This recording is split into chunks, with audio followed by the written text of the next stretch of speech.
The scalpels were lined up by weight, carbon steel, sterilized in alcohol, then laid out on a linen cloth. Azilia's hands did not shake. They hadn't shaken in 300 years, not since a fever in the Low Countries that should have killed her, but merely left her sweating out a century of ghosts. The book was a 14th century book of hours, vellum, cold-pressed calfskin that had outlived the calf, the scribe, the illuminator, and the king who paid for it. It smelled of old honey, dry rot, and the specific metallic tang of ox gall ink. She leaned into the circle of light cast by the halogen lamp.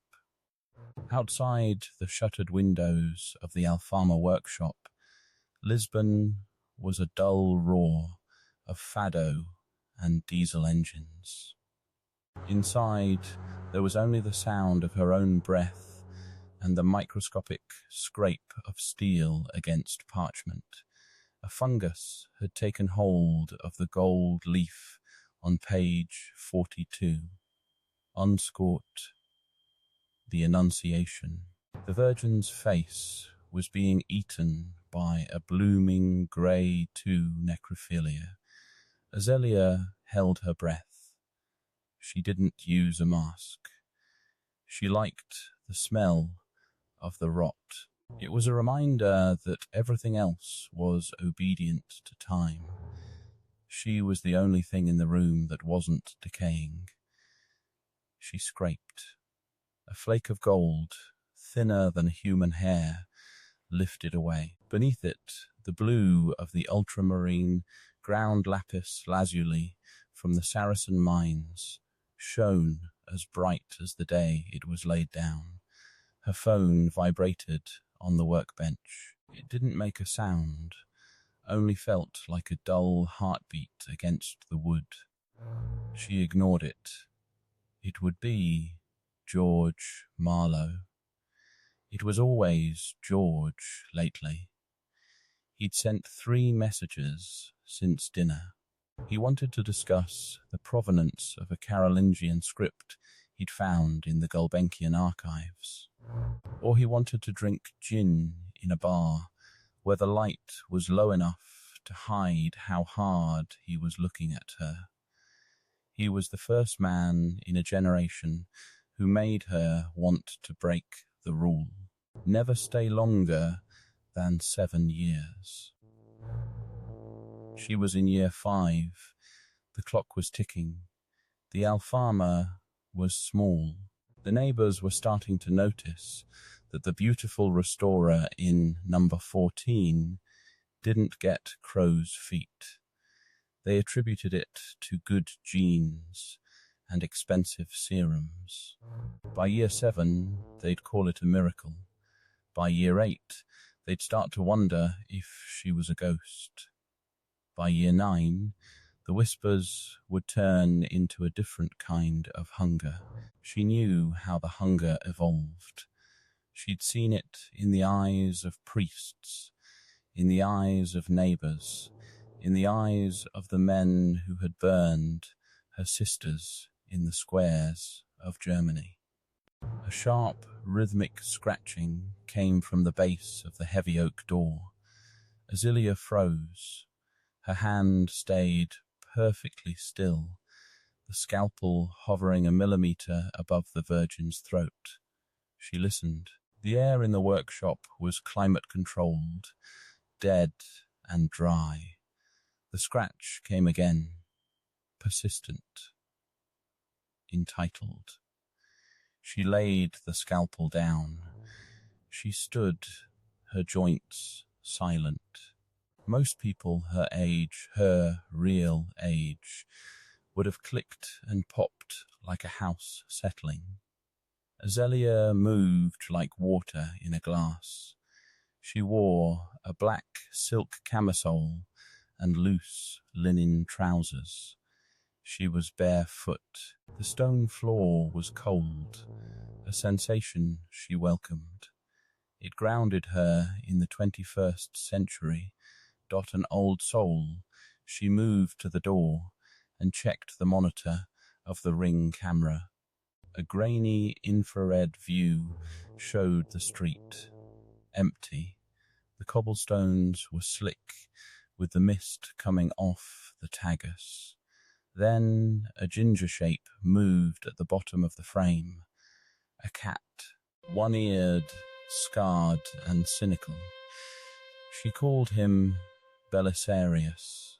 She unlocked the 3 deadbolts. The sound of the tumblers was a percussion she could perform in her sleep. She cracked the door 6 inches. The cat didn't wait. He slipped inside, his fur damp with the Atlantic fog. He smelled of fish heads and old stone. He didn't rub against her legs. He wasn't that kind of cat. He walked to the center of the room, sat, and began to lick a wet paw.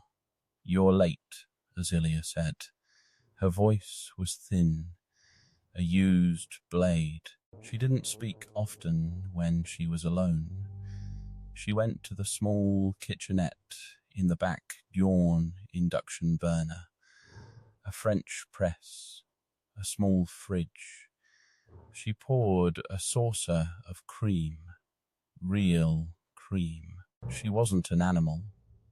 As she set the saucer down, the smell of the damp cat fur hit her, and the light in the workshop seemed to flicker, though it was steady.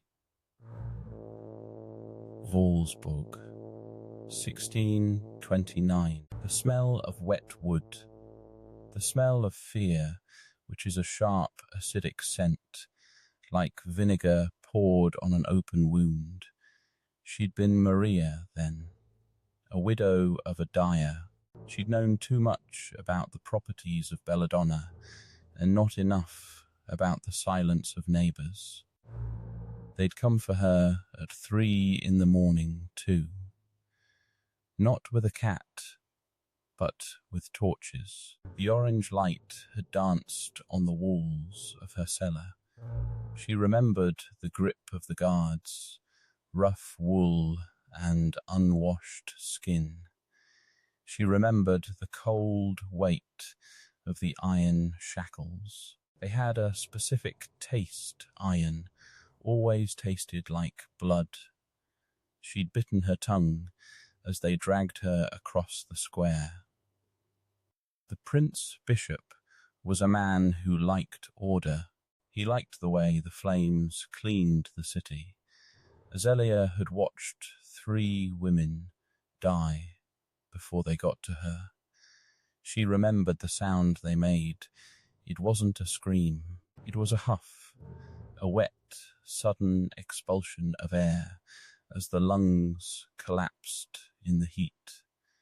She'd escaped because the guard was young and lonely, and she'd promised him a heaven he hadn't yet been warned about. She'd killed him for the digital veil behind the granary, a quick snap of the neck she'd learned from a mercenary in the 1400s. She still remembered his name, Hans. He'd had blue eyes and a stutter. She'd left his body in the mud and ran until her lungs burned like the fires she'd narrowly avoided. Azelia blinked. The workshop was back. Lisbon, 2024. Belisarius was finished with the cream. He was looking at her with yellow, judgmental eyes. He knew she wasn't right. Animals always knew. They saw the lack of a rhythm. They saw the way her shadow didn't seem to lean the right way. Her phone buzzed again. She picked it up this time. "George, I know it's late. I'm at the Miradoro de Santa Lucia. The moon is doing something spectacular to the river. You should be seeing this. The Sla, she looked at the screen. The blue light washed over her face, highlighting the Slavic high of her cheekbones, the slight, ancient tilt of her eyes. She typed, "I'm working, George. You're always working. You're preserving the past while the present is getting cold. Come have a drink. 1 gin. I'll even stop talking about the 8th century." Celia felt a phantom ache in her chest. It wasn't heart-shaped.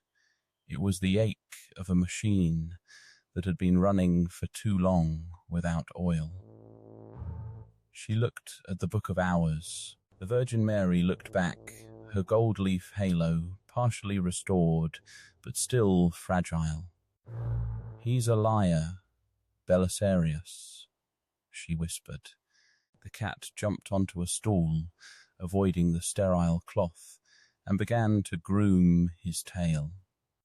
"He's not a consultant. He doesn't have the hands of a mathematician. He has the hands of a man who knows how to disassemble a Glock in the dark."